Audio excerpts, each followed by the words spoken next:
At the start of 2009, it was announced that Low-Ki had signed to the WWE and he would be taking on the name of Kaval. Signing to the WWE was a big break after grinding across the indie scene for years, but after just a year in the WWE, he was released by his own request as he thought he could be used better and he was gone. And as it turns out, Low-Ki throughout the years has been a bit of a problem backstage, and because of that, he was never really able to reach the heights of a major company ever again. So today we're going to go through it all as we discuss the career of one of the most hated wrestlers backstage. So subscribe to the channel, like this video, and let's begin.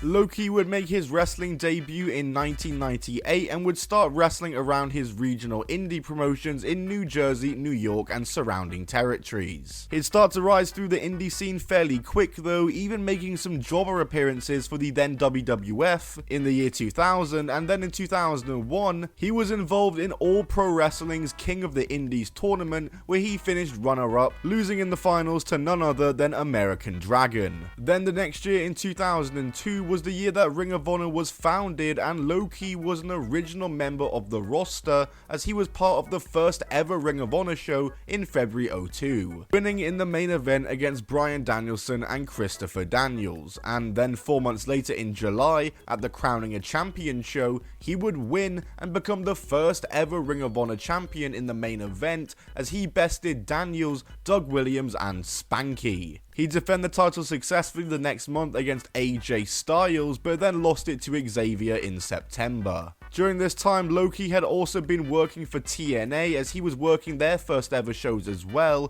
and was part of the Triple X faction alongside Christopher Daniels and Elix Skipper. And they would have a couple of reigns with the NWA tag titles, and then in 2004, the Rob Fiennes, the incident took place. Can't say the full name of it because but after this happened, TNA and Ring of Honor ended their roster share agreement, and talent who wrestled on both were forced to pick one to work for. Low-Ki chose TNA, but months later would depart anyway to go back to Ring of Honor. In the 6 years he'd been wrestling, Low-Ki had quickly established himself as one of the top names outside of the WWE. He'd wrestled for all of the biggest companies outside of WWE such as Ring of Honor, TNA, and had even worked for various Japanese promotions, with his appearances for New Japan beginning in 2004, which was the start of a long and tenuous career with them. He'd depart Ring of Honor in 2006 to go back to TNA once again, and would start using the ring name of Senshi, and Senshi would be a big name in the X Division, winning the X Division title 3 times during this stint in TNA. However, out of nowhere in 2008, Senshi would depart from TNA as he would win the pink slip in the Feast or Fired match at No Surrender 2007, which in kayfabe meant that he was fired, but the firing and release actually came for real the very next day at the TNA tapings, where Dixie Carter announced to the roster that anyone who was currently unhappy could get their release on the spot right then and there, with Low-Ki being the only person to take Dixie up on this offer as he was released from TNA in that very moment. Low-Ki was apparently unhappy with his booking, which was a common theme for his career. You see, Low-Ki of course had always been working the indies in the background through all the times in Ring of Honor, TNA, New Japan, etc., and he had gained a bit of a reputation for himself by basically being a wrestling promoter's worst nightmare, and in the process had burnt a lot of bridges. The aura of Low-Ki is best described from this Reddit post I found asking why he's burnt so many bridges, which said, "From everything I've read and watched about Ki, here's what I've gathered.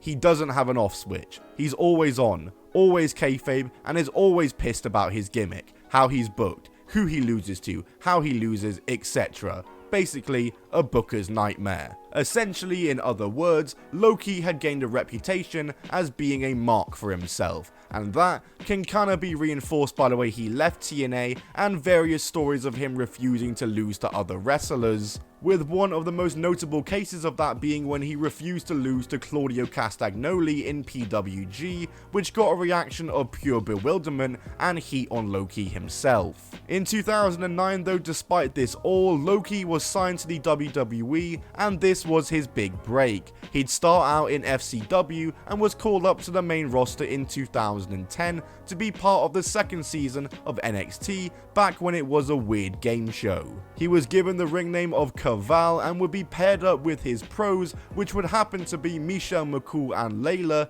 aka Lay Cool, which had to have been a rib, but I gotta say, I thought they were an entertaining dynamic. Just the sheer silliness of Lay Cool and how annoying they were, and the pure just menace and straight-faced stone coldness of Kaval just combined so well. And Kaval would ultimately go on to win the second season of NXT, which in kayfabe won him a WWE contract, and he would move over to the SmackDown brand. And life on SmackDown was not fun at all for Kaval, as he was essentially kinda buried and made to be a jobber for the first couple of months. The story goes that WWE management were told to bury him until there was a decision to book him in an IC title program against Dolph Ziggler for that year's Survivor Series, which he would of course lose, and then he was straight back to being buried again, which would lead Kaval to asking Creative if they had heat with him, which they said no, and then he asked them if they had future plans for him, which they said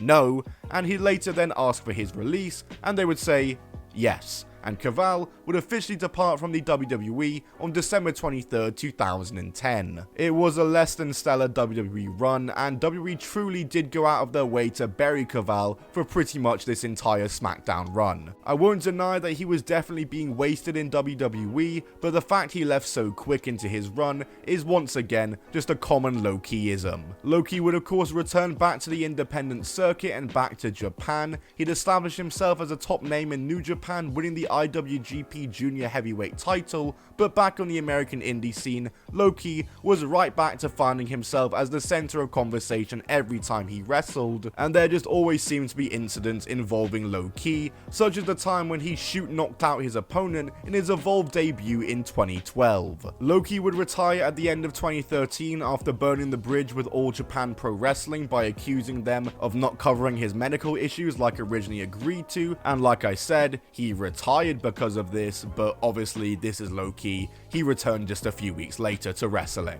He made his third TNA return in 2014 by joining the Beatdown Clan, but this was a short run and he was out in less than a year. And in more recent years, he had yet another fourth TNA return, which was also very short-lived obviously, as well as some appearances for MLW. But by this point in his career, Low-Key's reputation had preceded him, and most promoters just simply didn't want to deal with him anymore. Low-Key actually still wrestles to this day, where he only occasionally works for low-level indies and will probably never reach the heights he did before. Low-Key got big in an era of indie wrestling where he wasn't really much different from a lot of the other indie guys in their personality and attitude, but the big difference was Low-Key was a very captivating and unique in-ring worker, and that ultimately made it worthwhile for wrestling promoters to book him, because yeah, he was a head case, but he's also going to have the best match on the show and shift some tickets. But now in 2024, Low-Key is 44 years old, far past his prime, and it is no longer really worth it to book Low-Key. Low-Key goes down with a similar story to Austin Aries, a guy who could have been at the top of wrestling for a long time, but he was just too much of a mark for himself and didn't make doing business with him easy at all. When he made it to the WWE, he definitely did have the odds stacked against him and was for sure set up, but he obviously didn't help himself or do himself any favors in any way, and people clearly weren't fans of his backstage as a result. It's the same thing I said in my Austin Aries video, man. You can be a great wrestler, a great talker,